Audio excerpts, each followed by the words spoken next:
What's going on, everyone? Gill here. Time to preview the Madrid semifinals. Great day of tennis. Great quarterfinal Friday in Madrid. Although it started off where we lost a match, Marin Cilic withdrawing due to food poisoning, having his best tournament of the year possibly. So that was very unfortunate. Moved Novak Djokovic to the semifinals. Next up, Federer and Dominic Thiem. Federer had match points, but Dominic Thiem came through in 3 sets. Highly entertaining match. There is a video up on this channel about that match. Next up, next-gen battle, Zverev Tsitsipas, a budding rivalry. The head-to-head was 1-1 coming in. Both kind of in need of a win, Zverev especially, but Zverev did not get it. Stefanos Tsitsipas came through in 3 sets. And there's also a video up about that match on this channel. Then the final match, evening match, under the lights, Stan Wawrinka, Rafa Nadal, was a little bit underwhelming as Wawrinka pretty much blown off the court quite decisively. Rafa playing one of the best matches that he's played. In his opinion, I believe he said it was the best he's played in quite a long time on clay. Big match for Nadal. There is not a video up about that match, so I'll take a moment to talk about it now, right before I jump into these semifinals. I thought that Nadal's backhand was the best I've seen it all year, or at least since Melbourne, it's fair to say. And I thought that was one of the things that was most impressive about this performance. It's not surprising at all that Nadal won the cross-court rally with his forehand to Wawrinka's backhand. We all know how hard it is as a one-hander to deal with Nadal's cross-court forehand on this surface especially. And Wawrinka, even though he's got a lot of strength on his one-hander, it was still getting up too high above his shoulders and was really bothering him. But that's not really surprising at all. What was more surprising to see, and what was more impressive on Nadal's end, was that Nadal was winning the cross-court rally on the deuce side. Nadal's backhand to Wawrinka's forehand. Thought that Rafa was getting a lot of RPMs on the backhand, was actually getting it to kick up off the court pretty high. And the other thing I thought was that Nadal was getting really good angle on the backhand and exposing Wawrinka's lateral mobility, which is not stellar and not close to really Nadal's level, even at this stage in Nadal's career where he's gotten a little bit slower. He's still way more mobile laterally than Wawrinka. When he was pulling Stan off the court, you put Stan in a kind of an uncomfortable situation because he's not the best mover. So when he's way off the court, he's feeling a lot of pressure in that scenario because he can't recover to the open court as quickly as he'd like. So the backhand was really, really good. And ultimately, Wawrinka, he couldn't string together 3 good shots in a row. I mean, it was a hard performance from him.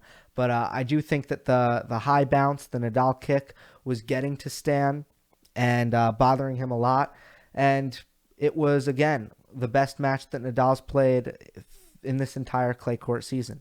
That brings us to our first semifinal, Nadal and Stefanos Tsitsipas.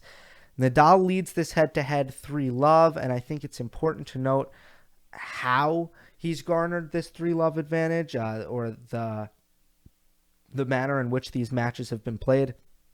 Tsitsipas has only really played Nadal close, maybe really one of the sets, where he took him to a tiebreak in the second set in Toronto.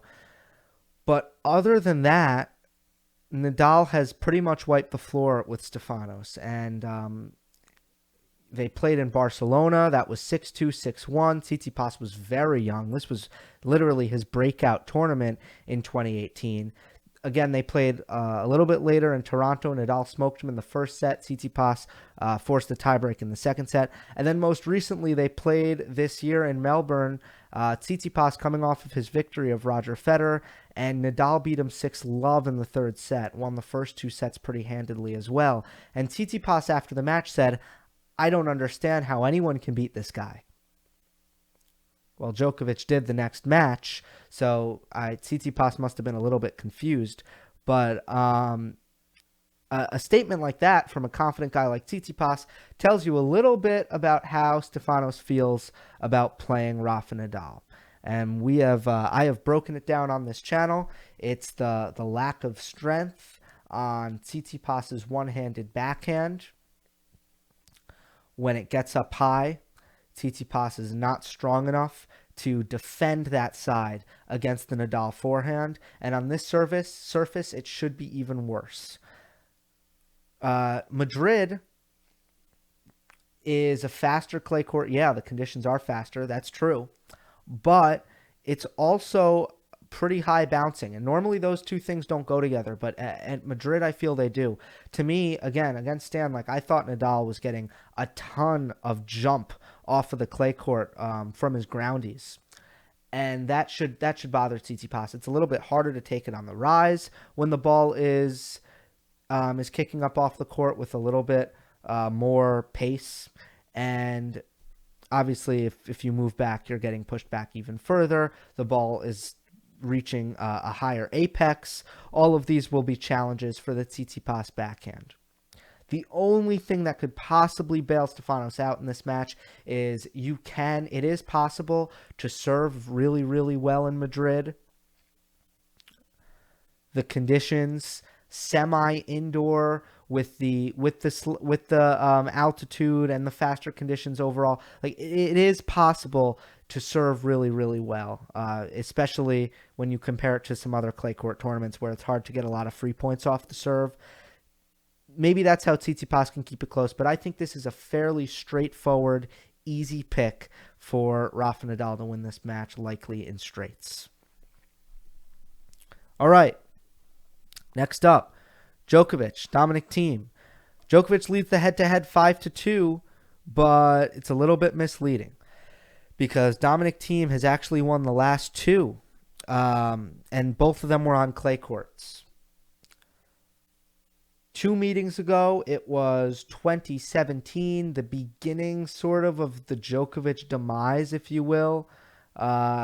Or I guess it was mid-demise, not the beginning of the demise, if I remember correctly. But Thiem basically beats him 6-love in the third set. Djokovic gives up, and it was the first time dominant Djokovic, world number 1, completely gets blown out by Dominic Thiem on clay and gives up in the third set. And that's when we realized something was wrong. The last meeting was in Monte Carlo last year. Djokovic was on the comeback trail at this point. He had just come off of a terrible sunshine double and was starting to play a little bit better, but again, not at his peak yet.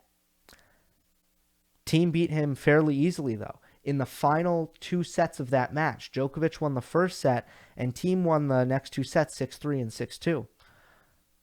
So, Thiem's memories against Djokovic are good ones because, his recent memories are good ones on clay courts. And I do feel that Dominic Thiem matches up pretty well against Novak Djokovic. Not to mention, I think Dominic Thiem is playing the best clay court tennis in the world right now. Nadal is starting to look better, might have something to say about that. Djokovic hasn't really had a chance to show where his level is at because he hasn't really had the competition to do so yet at this tournament, that is. But so far, the results have shown Dominic Thiem to really be the guy to beat. Obviously, that can change. And I picked him at the beginning of this tournament. Now, I got to admit, watching Thiem against Federer, I was kind of having my doubts because I do feel like this is a little bit fast for Thiem. And I think he can struggle on the return. And I think that when a player takes the ball early and hits it very clean and maybe hits with really good depth, I really do think that this court is fast enough where Thiem can get rushed. I think Federer really did that effectively in the first set. And Djokovic has the potential, especially on his backhand, which he takes so early, and he hits He hits it so straight. He hits it with such great depth. It's a shot where he really does take away time from his opponent, especially on his backhand wing, but on both sides. And I was just kind of wondering about if Djokovic could rush Thiem on this court, which is always the X factor with Dominic Thiem. I mean, you give him time, and I know I might sound like a broken record, but if you give Dominic Thiem time, you are in such big trouble. All this to say, I feel like Madrid, it's a little bit fast for Thiem. So I actually thought about changing my pick from the beginning of this tournament and saying Djokovic would win. But, after further thought, I'm going to keep my pick. I'm going to go with Dominic Thiem in 3 sets, and here's how I think he can win this match. It's all going to be predicated around limiting the unforced errors and not overhitting. He needs to understand that it's not going to matter how hard he hits the ball. Djokovic will absorb that pace. He needs to understand that he's going to have to hit 3 extra balls, win the point 3 extra times, because Djokovic is defending quite well right now and moving quite well right now. I think what Djokovic hasn't shown that Thiem has is the highest level of physicality in men's tennis. And if he can extend these rallies and turn this match into a very physical one, and I believe if both players are playing at their best, this match should get pretty physical with the long rallies. Any match that has kind of been a threat to get physical on Novak Djokovic, Djokovic has faded this year. And Dominic Thiem is as fit as they come right now. So I feel like he can have a sizable physical advantage over Novak Djokovic at this stage in the season for Djokovic. And that could be the difference. That's why I'm sticking with Thiem. Again, Thiem needs to stay in these points. He needs to... He can't overhit, which he does sometimes. His serve is going to come back. He needs to get Djokovic's returns in play. But ultimately, if this becomes a long 3-set battle where both players are kind of keyed in, it's going to come down to the legs and who has more in the legs. And I'm pretty confident right now that's Dominic Thiem. So I'm going to go with Thiem and I would see, if Thiem wins this, I think it's a long 3-setter. Enjoy the tennis tomorrow. Hope you enjoyed. Don't forget to subscribe. I'll see you next time.